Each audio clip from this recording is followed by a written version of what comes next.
What's up, guys? How's it going? It is Matt here. So today we're going to be talking about the rise of the Beretta 92s. Now, because of you guys, because of your help when it comes to subscribing and giving me a thumbs up, giving me the like buttons and all that other stuff, and just showing up at my live feeds and just commenting on my videos, the channel has grown, and thanks to you guys, I am now teaming up with Call Beyond the Duty Coffee. It's a coffee company that's actually based out in Florida. It's built by veterans and first responders, and up to when I first had my first cup of it, which is called Reveille, that's the type that I had, I was pretty much dead to the taste of coffee because all coffee tasted like the same until I had this stuff, and I fell in love with it, and my wife fell in love with it, and everyone's fallen in love with it, and I'm very happy about teaming up with this company. So if by the time I release this video, there may be a special link down in the description. If not, I'll just put the website down there. But I am going to be teaming up with them, so be prepared. I will be talking about their coffee because I love this stuff. I honestly do. So now we're going to get into the video for the day. So what we're talking about is the rise of the Beretta 92, or the M9. All right, the rise of the M9 and the Beretta. I did an entire video on this when I did a review when I actually picked this up, and I talked a little bit about the history of it. So I'll just briefly cover that. I'm not going to get too much into it, so I'm going to briefly hit that because I really want to get into what has made this pistol so popular and why it's actually coming back and it's actually growing again. So back before, back in the 80s. The military was switching over from the 1911s. They wanted to switch over to a new cartridge, which is a 9mm. There's a couple of reasons behind that. One, their 1911s were starting to fail. They were kind of at the ends of the service life. And two, they were going to be overseas in European theaters where the 45 ACP wasn't mass produced, or it wasn't produced very well. It was hard to get a hold of. So they wanted a caliber that was used by NATO and other forces, or in foreign countries, which is a popular caliber to be using. So they wanted a 9mm cartridge. Now, the 9mm, obviously, when it comes to that, you get double the amount of rounds as you would when it came to a 45. So when you're in theater in a combat zone, extra rounds is good, and all we use is full metal jacket out there. So they had a couple benefits of switching over to that. One, the ammunition would be a lot more available to the government wherever they were, or to the military wherever they were. And two, they would have more ammunition in their actual guns. So they wanted to switch over to a 9mm, and they were debating between which guns they wanted to do or wanted to go to, and then they had a trial. So the two survivors of the trial will say that it came down to the M9 and the SIG Sauer P226. The M9 won because it's cheaper to produce. Okay, it was cheaper for government contracts. It was a little bit cheaper, but back to back, they almost performed identically. I think SIG performed just a tiny bit better, but when it came down to it, the basics of it, they almost performed identically, and this was a little bit cheaper, so they started picking up the M9. All right, now there were some issues early on with the M9s. They had some their frames that were breaking and whatnot, but they fixed those issues and stuff like that too, and the pistol has evolved. So back in the 80s, the U.S. military adopted the M9. Now, on top of the U.S. military adopting the M9, a lot of law enforcement agencies, both federal and state law enforcement agencies, actually adopted the M9, or the Beretta 92. A couple of reasons behind that is, one, up until that point, it was pretty much a revolver world when it came to duty carry. And I didn't know this until I just found out. That's kind of why I wanted to share this. Is back in those manuals, back in the day of all the federal law enforcement manuals, trigger awareness wasn't really important. Most of the time, they always had their finger on the trigger. It was in the books, and they always had their finger on the trigger, whatever they're manipulating. They didn't have a whole lot of trigger awareness at that time. So they started learning some issues. So say if the revolver was cocked just like this, and they're sitting there manipulating handcuffs or something, boom, it would shoot, right? Because it becomes a single action trigger. So they wanted a double action pistol, so you had that very long trigger pull. From that very first shot is a long trigger pull, but after you have that long trigger pull, you have that really simple, very nice kind of single action shot. So they were looking for a double action pistol. And when the military adopted the M9, they saw the benefits of the M9 and they decided to actually adopt it. Hollywood made it popular by doing all kinds of movies about it, whether it's the Lethal Weapon movies, Die Hard, just about any action movie of the 80s and 90s. There was Berettas involved. It was a Van Damme movie, a Mel Gibson movie, whatever the movie was, I guarantee you there was going to be an M9 in it some way or the other. There's also a lot of shows that adopted the M9. There was Walker, Texas Ranger. Chuck Norris was, carried the M9 or the 92.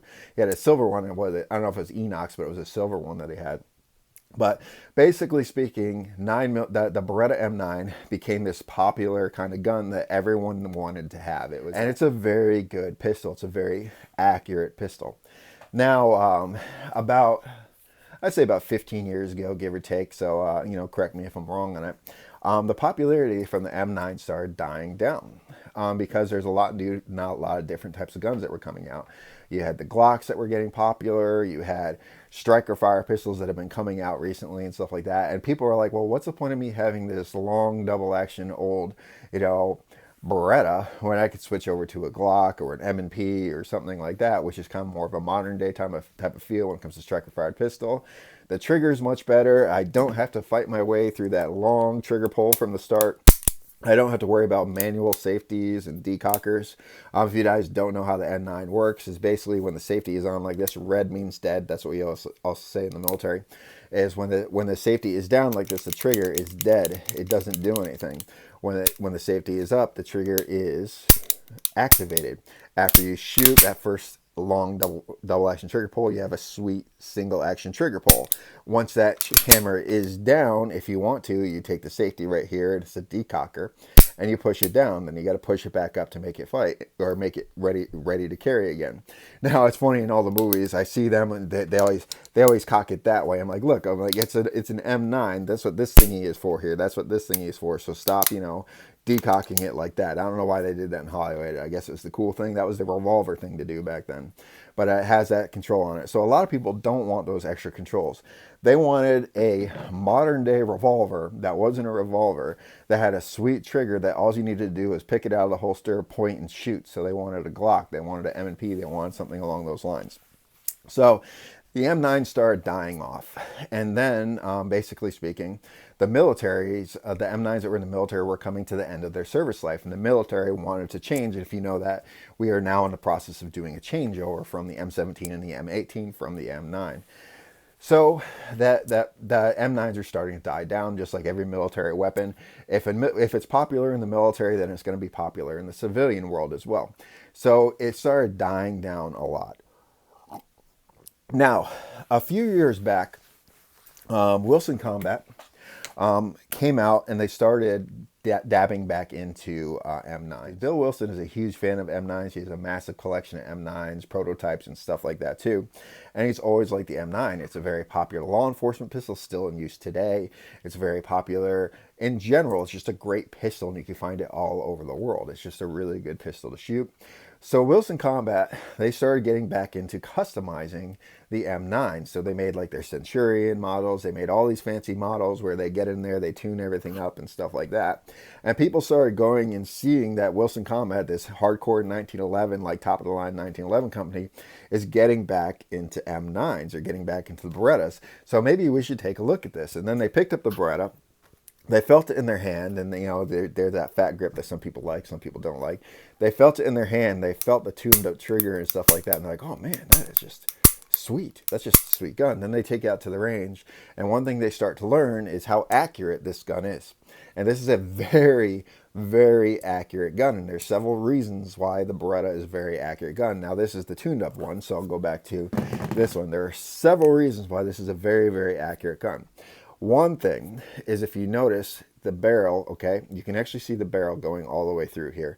It is a open slide design, so that does a couple things. One, it helps with reliability. You have a larger ejection port, all right? You have a larger ejection port, so it's easier for rounds to get out compared to like a Glock or something like that.